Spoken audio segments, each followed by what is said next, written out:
大家好，本节介绍嵌花的拆分模式。在瑞能字板系统中，嵌花的拆分是可以控制的。通过控制嵌花的拆分模式，达到编译后 CNT 行数最少、效率最高。默认情况下，嵌花的拆分是对整体嵌花的设定。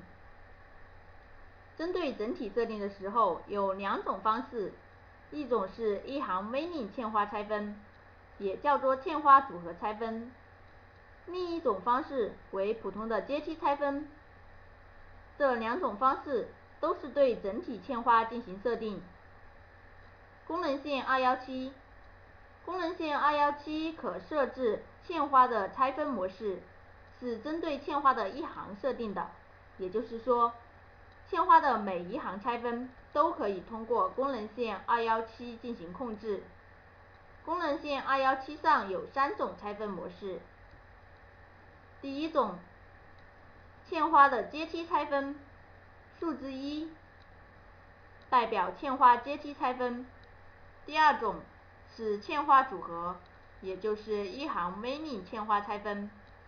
第三种，嵌花竖条特殊拆分，这种拆分针对竖条嵌花，也就是适用于竖条无加减针的嵌花。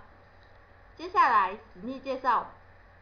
打开的这个花型，嵌花花型已经画好了。第一部分，嵌花为竖条嵌花，4色竖条嵌花，也就是没有加减针的嵌花。中间这一部分为3色嵌花，3色嵌花通常选择普通阶梯的拆分方式，编译后行数较少，色数大于等于40。通常选择组合拆分，即一行 mini 嵌花，编织效率最高。在这个示例花型中，有适用于3种拆分的花型。这里可以选择竖条拆分，中间部分可以选择普通拆分，上面部分可以选择组合拆分。首先看一下默认情况下的处理方式。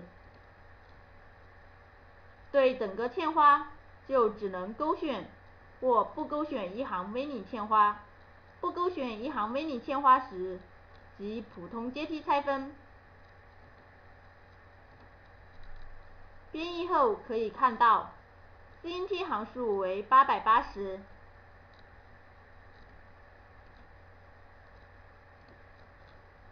勾选一行 mini 嵌花时，编译 CNT 行数为948。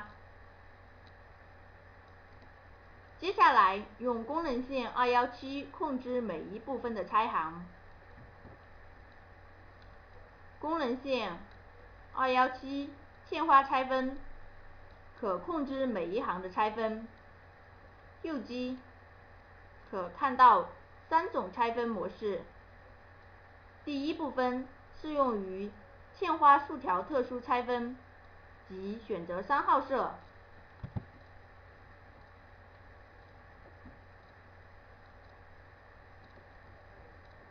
中间部分适用于阶梯拆分，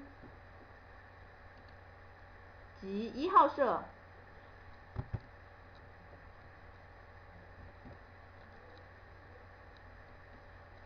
最后一部分，嵌花色数为7色，大于4色，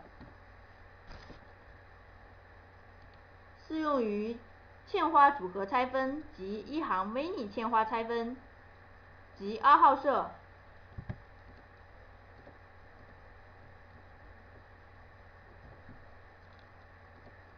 编译时，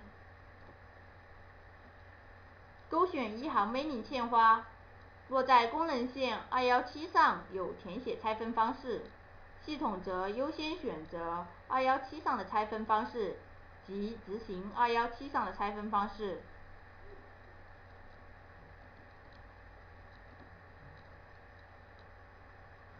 刚才编译一个为880行，一个为948行，现在编译后，CNT 行数为772行，行数减少了，编织效率就会提高。